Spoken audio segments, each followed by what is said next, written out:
The dark side of being an Igbo billionaire in Nigeria. Being a billionaire in Nigeria already comes with its fair share of challenges, but when you add the word Igbo before it, the weight of the identity becomes even more complex. The Igbos are known far and wide for their business acumen, their relentless hustle, and their impressive ability to build wealth even from the most unlikely beginnings. From Nnewi to Aba, from Onitsha to Enugu, the Igbo community has produced some of the richest individuals in Nigeria and Africa at large. Names like Arthur Eze, Emeka Offor, Cletus, Cosmas Maduka, Innocent Ifediaso-Chukwuma, Onyema come to mind. But behind the wealth, power, and success of these Igbo billionaires lies a world that many do not see, a world of political exclusion, social stereotypes, targeted investigations, and even security threats. This is the side of their story that rarely gets told. Today on Ebonyi People TV, we are peeling back the glossy surface and taking a deep look into the dark side of being an Igbo billionaire in Nigeria.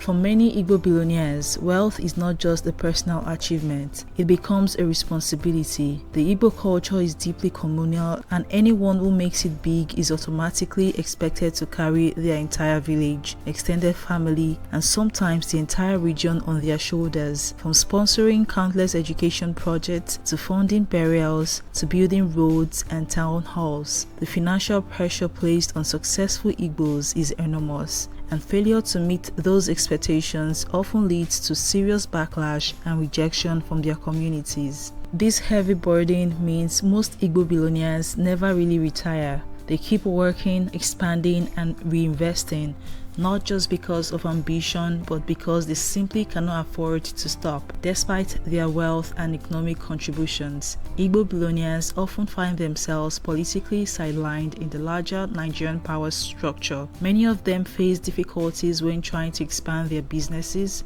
nationally or bid for government contracts outside the southeast. The lack of political representation for the Igbos in Nigeria's top leadership, especially the presidency, often translates into less federal support for businesses associated with the Igbo identity. Some Igbo billionaires who dare to speak up or support political causes that favor the southeast are branded as troublemakers or are subtly blacklisted. The case of Onyema, the CEO of Airpeace, is a notable example. Despite his massive contributions during crises, including evacuating stranded Nigerians abroad, his name has been dragged in the mud more than once through controversial accusations. Many believe these are targeted attacks aimed at silencing powerful Igbo businessman who refuses to stay quiet. Igbos have always been stereotyped in Nigeria, often portrayed as money-hungry or excessively ambitious. The media is quick to paint successful Igbo businessmen in a negative light. While other ethnic groups are celebrated for success, Igbo billionaires often face suspicion. Questions like, how did he make his money, are thrown around carelessly, as if success from an Igbo man must involve fraud or shady deals. This prejudice doesn't stop at the media. On social media, Igbo billionaires often become victims of smear campaigns. A single controversy is enough to spark nationwide debates about their legitimacy. Many prefer to stay quiet, avoid public appearances, and focus on business just to avoid the noise. We cannot ignore the rising wave of insecurity in Nigeria, and the Igbos have had their fair share. In fact, because of their perceived wealth, Igbo billionaires and their families have become prime targets for kidnappers and criminals. In the southeast especially, these attacks have become more frequent. Some billionaires have had to flee their ancestral homes and now live in high-security estates in Lagos, Abuja, or abroad. Others have had to spend millions yearly on private security just to stay alive. Their businesses, factories, and properties in the southeast are under constant threat, especially during political unrest or IPOB-related shutdowns. This climate of fear and instability makes it extremely hard for Igbo billionaires to invest back home, and sadly, that affects local economies and job creation. Igbo billionaires often find themselves torn between national integration and ethnic loyalty. If they support too many projects in the north or west, they are accused of abandoning their people, but when they invest heavily in the southeast, they are seen as tribalists. It's a lose-lose situation that forces many to walk a very tight political and business rope. Take for example, the late Chief Alex Ekwueme, Nigeria's former vice president. Despite being a national figure, he faced criticism from both sides, accused of being too Igbo to be trusted by other regions, and too pan-Nigerian to fully represent Igbo interests. The same complex situation still haunts today's Igbo billionaires. One dark truth many Igbo billionaires rarely talk about is internal sabotage. The culture of unhealthy competition, backbiting, and the so-called pull-him-down syndrome is prevalent.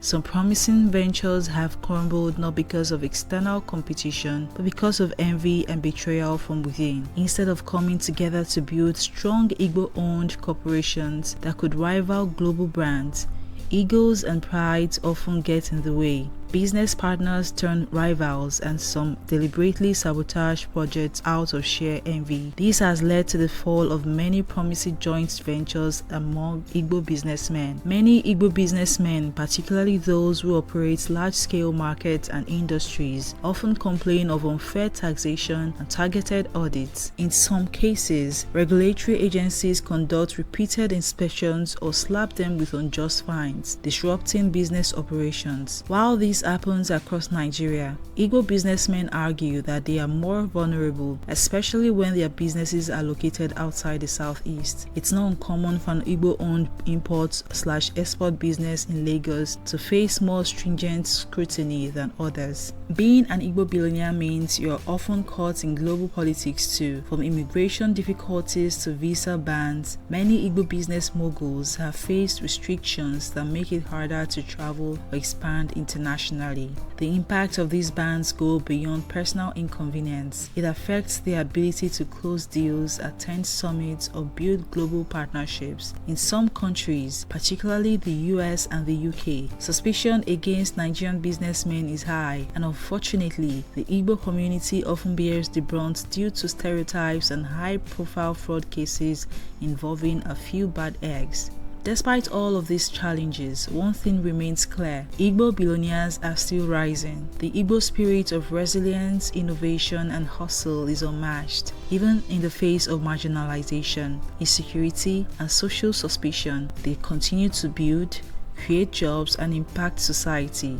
What the Nigerian system needs is more inclusion, equity, and celebration of merit. Igbo billionaires are not asking for handouts, they are only asking for the freedom to grow within being undermined by systemic bias. Their success is Nigeria's success. So the next time you see an Igbo billionaire driving a Rolls Royce, owning a mansion in Banana Island, or building a tech hub in Enugu State, don't be too quick to judge. Behind those success lies decades of hard work, painful sacrifices, and a journey filled with battles most of us may never understand. Ebonyi People TV stands with the visionaries, the builders, and the dreamers, because telling the full story means celebrating not just the glory, but also the grind. Stay tuned, subscribe, and let's continue to shine the light on the stories that matter most to our people. You are watching Ebonyi People TV.